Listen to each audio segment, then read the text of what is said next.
How has your combat experience in Iraq strengthened your relationship with God and deepened your spirituality?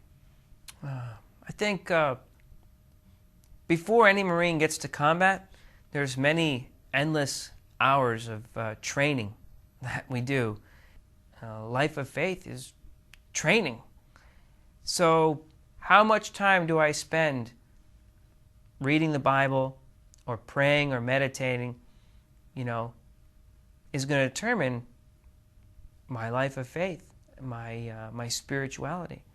I train and train and train in the Marine Corps, and eventually, God forbid we have to go to combat. We did. That training is going to pay off. Same thing on a spiritual level. These experiences in the Marines had led me to train more and more in my life of faith. Am I going to wake up early in the morning and do what I'm supposed to do? Am I going to end the day the way I'm supposed to, according to what my faith has led me to do? Some practical things. In the Marine Corps, we have a tradition where the junior man eats first. The private on the battlefield, he gets food first. And the officer is the last person, the highest ranking officer. So from lowest ranking private, he gets in the chow line first, gets to eat his fill. And if there's any food left over, the commanding officer gets to eat the leftovers. And in fact, many times, the commanding officers are the ones who are serving the junior Marines. So that made a really big impact to me in my life of faith. Being a leader is not about, having people listen to you and obey what you say. It's about serving them. I've seen this in my Marine leaders. And being a Marine leader in combat is not like, hey, you, go take that building over there. It's like, hey, you, come follow me. I'm going into that building, So lead by example. I've tried to do that. Whether it be in a combat environment or in a training environment or in my life of faith here. And somehow, I feel that I've been able to do that while in combat. I've been able to show that example. Try to anyway, as best I can. I'm not Chesty Puller, very famous Marine by any means, but I do try to live by that example. Yeah. Okay, great. Thank you so much. What have been your greatest challenges, or what has tested your faith the most since you joined the Marines 10 years ago? I would have to say, point blank, it's not been combat.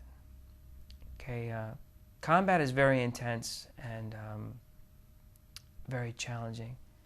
I think just modern day culture. We like to look at Marines and think of warriors, or heroes, and they are. But let's look at the reality of military culture in general. Military culture in general is not a very pure lifestyle. Marines are some of the heaviest smokers, heaviest drinkers, and the most promiscuous people out there.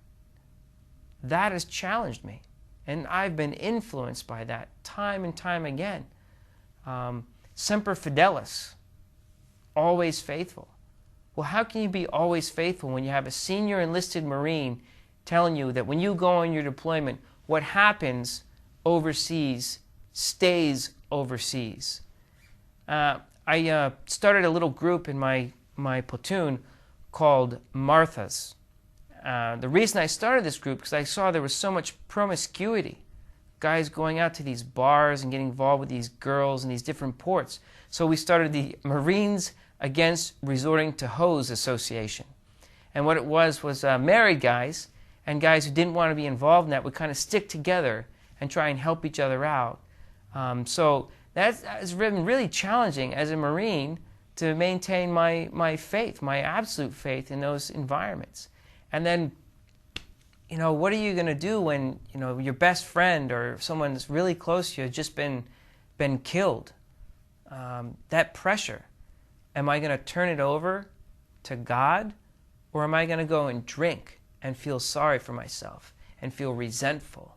Or am I going to go and do something crazy, like get on my motorcycle and drive 110 miles an hour down the road to see if I can find that adrenaline rush that I got in combat? Am I going to take these painful experiences, painful experiences, and turn them over and talk to my parent about them? Or am I going to bottle them up inside and try and deal with them in some kind of dysfunctional way? And that has challenged my faith on a daily basis in the Marine Corps. I really, sometimes I feel that, I survived going to Iraq 4 times, but I didn't survive, because I made so many mistakes up and down in the Marine Corps, being influenced by that kind of culture. However, once we just talk to our parents, learn to do that, then it's very easy to influence the Marines in a positive way and help them realize that Semper Fidelis, always faithful, doesn't just apply on the battlefield, but it applies between you and your wife. It applies between you and your children.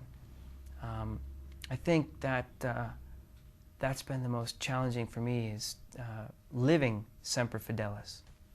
Yeah, beautiful. Thank you so much for sharing that.